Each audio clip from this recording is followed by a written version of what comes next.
I was diagnosed in November 2006. I was 41 years old. My daughter and I were wrestling around, and she rolled over me, and I felt a pain. And so I went to my OBGYN, and they said, oh no, if it's smooth, it's small, it's round, it's not cancer, don't worry about it, but we'll send you to the surgeon anyway. So they sent me to the surgeon. He did a surgical biopsy. And he says, oh, I'll put all my money on the table and tell you you don't have breast cancer. And so I waited. Usually when you get bad news, you get it within a couple days. So it was 3 weeks.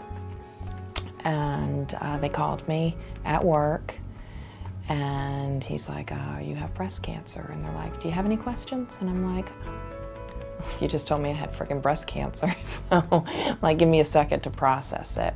So did the bilateral mastectomy. They did the biopsy. Fortunately, it was just stage 1, no lymph node involvement, but it was very aggressive.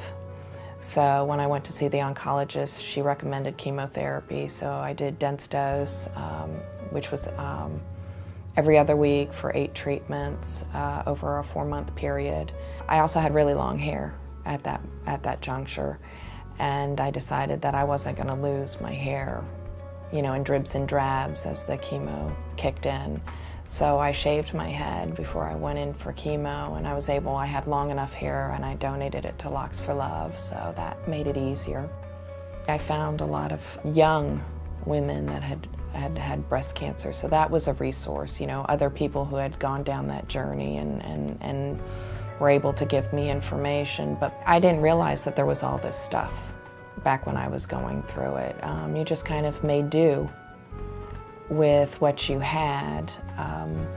I did find when I went through the mastectomy, the hospital did have a nice shop, and I was able to find like the little top with the pockets for the drains and whatnot. The one of the places that I went to and left crying was the bras, because implants don't move, and so your standard bras just don't work.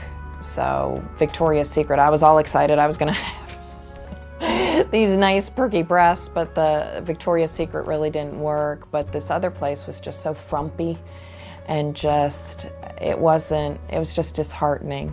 There wasn't a whole lot out there, so I'm glad that there are resources. There's this one collective place where they're trying to pull all those different garments and things that women can have. If you get a breast cancer diagnosis, I think gone are the days where it's taboo or something to be ashamed of. I was really open about it, and I think that's helped a lot of people. And that's my gift of giving back, because people were there for me, to be there to pay it forward for other people. And it's not a death sentence anymore. You can survive this.